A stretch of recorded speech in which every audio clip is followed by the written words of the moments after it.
సుమన్ టీవీలో మీ personal and business promotions కోసం కింది నెంబర్కి కాంటాక్ట్ చేయండి. ఎక్కడో ఉన్న నరేంద్ర మోడీ గారు మన కోసము అమెరికాకి ఒక నిమిషంలో ఉంటే అనకాపల్లిలో ఒక నిమిషం ఉంటారు, అనకాపల్లిలో ఒక నిమిషం ఉంటే యూరోప్లో ఒక నిమిషం ఉంటారు. భారతదేశ చరిత్రనే తిరగరాసిన మన ప్రధాని ఈరోజు ప్రపంచమంతా ఒక్కసారి మన ప్రధాని విజిట్ కావాలని వాళ్ళు కోరుకుంటున్నారు. అంటే మనని ఇంతకుముందు మనం చూస్తే ఒక పాకిస్తాన్తో పోల్చేటోళ్ళు ఇండియాని. ఈరోజు ఇండియా అంటే ఎక్కడుంది అంటే భారతదేశం అనేది ఎక్కడుంది అంటే ప్రపంచమంతా ఒకవైపు నరేంద్ర మోడీ గారు ఒకవైపు అన్నట్టుంది. చీఫ్ గెస్ట్గా జస్ట్ నరేంద్ర మోడీ గారు వస్తే చాలు అనే విధంగా ఈరోజు మనం చూస్తున్నాము. ప్రపంచమంతా అది అమెరికా అయితే ఏమి, రష్యా అయితే ఏమి, ఏ ఖండంలో అయినా సరే నరేంద్ర మోడీ గారు వస్తున్నారు అంటే వాళ్ళకి అంటే ఆ దేశానికే గర్వకారణం అన్నట్టు ఈరోజు మనము చూస్తున్నాం. అది నరేంద్ర మోడీ గారి గొప్పతనం. 15 ఏళ్ళ ఈసారి మూడోసారి పాలన దిగ్విజయంగా రెండు సార్లు పాలన అయిపోగొట్టి మూడోసారి ప్రవేశించినందుకు భారతీయ జనతా పార్టీకి సంబంధించిన అందరికీ కూడా నా ధన్యవాదాలు తెలియజేసుకుంటున్నాను. అలాగే ఈరోజు మనం చూస్తే హెల్త్లో ఎంత ఇంపార్టెన్స్ ఉంది, హెల్త్ అనేది ఎందుకు అంత ఇంపార్టెన్సు, మనము ఏది ఉన్నా సరే ఆరోగ్యమే మహాభాగ్యం అంటాం. ప్రతి ఒక్కరు వచ్చి నువ్వు ఎంత ఉన్నా ఏమున్నా ఆరోగ్యమే కాపాడుకోవాలని చెప్పి నరేంద్ర మోడీ గారి ఆకాంక్ష.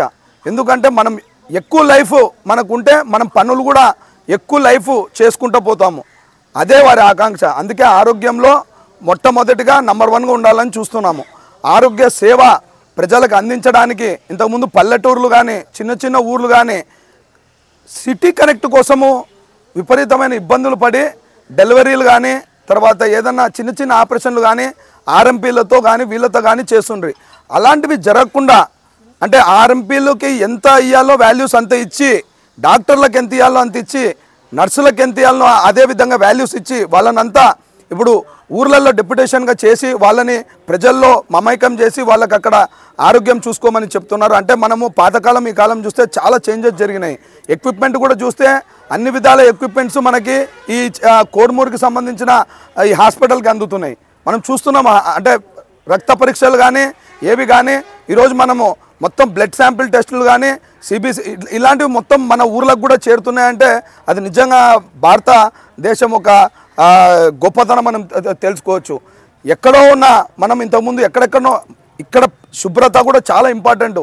మనకి ఏమవుతుందంటే కార్పొరేట్ హాస్పిటల్స్కి మన హాస్పిటల్స్కి ఏదో వాళ్ళు ఇంతకుముందు మనం చూస్తుంటే బాత్రూమ్స్ కానీ వాష్రూమ్స్ కానీ ఎంత ఇబ్బంది పడేటోళ్ళు. అదే మంచి వాష్రూమ్స్ ఉన్నాయంటే ఒక మాల్లో మనం చూస్తాము, ఆ ఎన్విరాన్మెంట్ బాగుంది అంటే మనం వెళ్తాము అక్కడ.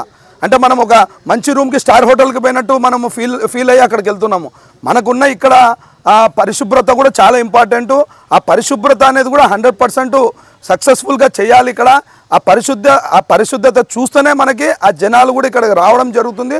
వాళ్ళకు కూడా మంచి అభిప్రాయం కలుగుతుంది. అంటే హాస్పిటల్ అనేది ఒక భయం అనేది తొలగిపోవాలి ఫస్ట్. అలాగే మన ఆరోగ్యానికి సంబంధించిన హెల్త్ ఇన్సూరెన్స్ కూడా చాలా ఇంపార్టెంట్. ఎందుకంటే వాళ్ళు డబ్బు అనేది ఇక్కడ చాలా అంటే ప్రధానమైన సమస్యగా ఉంది. మన హాస్పిటల్స్కి వచ్చిన వాళ్ళు ఇక్కడ వాళ్ళకి ఆపరేషన్ సెట్ కాకుండా పెద్ద ఆపరేషన్లు జరగాలంటే కార్పొరేట్ హాస్పిటల్కి వెళ్ళాలి. ఆ కార్పొరేట్ హాస్పిటల్ వెళ్ళేప్పుడు వాళ్ళకి ఆ రోజు డబ్బులు ఉండవు చేతులలో, వాళ్ళు చాలా ఇబ్బందులు పడతారు. సో ఖచ్చితంగా ఇన్సూరెన్స్ను ఎంకరేజ్ చేయాలి.